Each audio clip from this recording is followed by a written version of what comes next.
Hello সবাই, কেমন আছো? আশা করি সবাই খুব ভালো আছো। তোমাদের সবার পুজো খুব ভালো কেটেছে। আজকের ভিডিওটা পার্টিকুলারলি আমার প্রত্যেকটা ভাইয়ের জন্য, প্রত্যেকটা দাদার জন্য, প্রত্যেকটা কাকু, প্রত্যেকটা মামা, বেসিক্যালি আজকের ভিডিওটা শুধুমাত্র ছেলেদের জন্য। যারা মেয়েরা দেখছো তাদের প্রত্যেকের বয়ফ্রেন্ডকে সাজেস্ট করো, তোমাদের প্রত্যেকের বন্ধুকে সাজেস্ট করো। আজকের ভিডিওটা শুধুমাত্র ছেলেদের জন্য। ভাই, আমাদের সবার এরকম একটা সিচুয়েশনে পড়তে হয়েছে কখনো না কখনো, যখন তুমি দেখছো যে তোমাকে খুব বেরোতে হবে একটা আর্জেন্ট, বাট তুমি আয়না দেখছো তোমাকে এরকম দেখতে লাগছে, তখন কী করবে? তোমার সেলুনে যাওয়ার টাইম নেই, সেলুনে গেলে অনেক ঘন্টার একটা টাইম লেগে যাবে, বাট তোমার টাইম নেই, তোমাকে এক্ষুনি বেরোতে হবে, বাট কী করবে? তো আজকে আমি তোমাদের বলবো যে তোমরা 5 মিনিটে কীভাবে একটা সেলুন লুক, একটা সেলুনের ধারে আশপাশে তুমি করতে পারবে না নিজে কখনোই সেলুন লুকটা, বাট তুমি একটা ফ্রেশ লুক কীভাবে ক্রিয়েট করতে পারবে বাড়িতে বসেই, সেলুনে না গিয়ে, আর মাত্র কিছু অ্যামাউন্ট খরচ করে, সেটাই আজকে বলবো। তো আর ফালতু না বকে পাগলামি শুরু করা যাক। ওকে, সো প্রথমে তোমাদের শেভিং জেল বা জল দিয়ে পুরো মুখ, গলা, ঘাড়, মানে যে জায়গাগুলোতে শেভিং করবে, ব্লেড চালাবে, সেইগুলো ভিজিয়ে নিতে হবে। তারপর তোমার বেসিক যে জিনিসগুলো লাগবে সেগুলো হলো একটা ছোট্ট কাঁচি, একটা ব্লেড, একটা রেজার। সে তুমি সেফটি রেজার বা স্ট্রেট রেজার যে কোনো একটা ইউজ করতে পারো। আমার স্ট্রেট রেজারে বেশি সুবিধা হয়, তো এটা ইউজ করবো।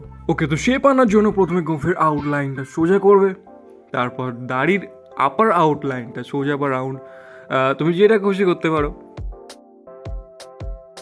তারপর গলায়, এটা কিন্তু হেভি রিস্কি, এখানে তুমি মরে যেতেও পারো। জোকসে বাট সাবধানে করলে কিছুই হবে না। বিয়ার্ডের নিচের আউটলাইনটা পুরো সোজা করে কাটতে হবে। সোজা মানে কিন্তু একদম স্ট্রেট লাইন নয়, তোমার মানে এই থুতনি বরাবর, এই একটা মানে বাটি উল্টানো, উল্টো বাটি শেপ একটা হবে, তোমার থুতনি বরাবর পুরো একটা সোজা কাট লাগাতে হবে। তারপর ঘাড় আর গলার পেছনের দিকটা খুব সাবধানে কাটতে হবে। চুল যদি তোমার 2 ইঞ্চ লম্বা হয় তবেই ঘাড়ের এটা অ্যাপ্লিকেবল, না হলে যদি তোমার ট্রিমড করা চুল থাকে পেছনে ঘাড়ের দিকে, তাহলে কিন্তু তুমি পেছন দিকে না দেখে শেপটা দিতে পারবে না। এরপর হচ্ছে আইব্রোজ তুমি নিজের শেপ দিতেও পারো, কাটতেও পারো, নাও কাটতে পারো, এটা তোমার উপর কমপ্লিট ডিপেন্ড করছে। আমার ইউনিব্রো বা ওই জোড়া ভ্রু, তো তাই জন্য আমায় কাটতে হয়, না হলে বিশাল বাজে দেখায়। এবার আসে গাছের কাজ। তো গোফের নিচের আউটলাইন যেগুলো তোমার ঠোঁটের ওপর পড়ছে, গোফ যেগুলো বড় হয়ে ঠোঁটের ওপর পড়ছে, ঠোঁটের ওপর থেকে পুরো কমপ্লিটলি ক্লিয়ার একটা সোজা লাইন দিয়ে কাটতে হবে। আর আইব্রোজ যদি শেপ করো তাহলে আইব্রোজও ঠিক করে নিও। আর নাকের চুল অবশ্যই যদি তোমার বড় হয়ে থাকে তবে নাকের চুলগুলো অবশ্যই কেটে নিতে হবে। And that's all. আমি নিজে সারা পুজো এইভাবেই ঘুরেছি, আর সারা পুজো ঘোরার পরে আমি চুল কেটেছি লক্ষ্মী পুজোর পর।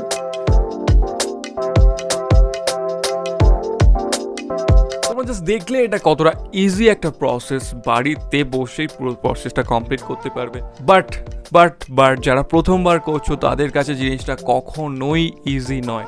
আমি তোমাদের 5 মিনিট বললাম, বাট তুমি হাতে 10 মিনিট টাইম নিয়েই করো, মানে প্রচণ্ড সাবধানে করো, কিন্তু একটুখানি ভুল তোমার পুরো লুকটাকে বিগড়ে দিতে পারে। জাস্ট প্রচণ্ড সাবধানে জিনিসটাকে হ্যান্ডেল করো। সবাই খুব ভালো থেকো, take care and bye. I've got an itch I can't scratch, I'm missing a piece that completes a whole part of me, an open wound scar to see. Everybody come here, gather round, welcome to the freak show, the best in town. What the hell's wrong with me?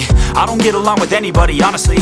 I've been living in my own head constantly, thoughts jumbled round, think I need a new lobotomy. Wait, all these thoughts are too negative, I don't wanna get lost.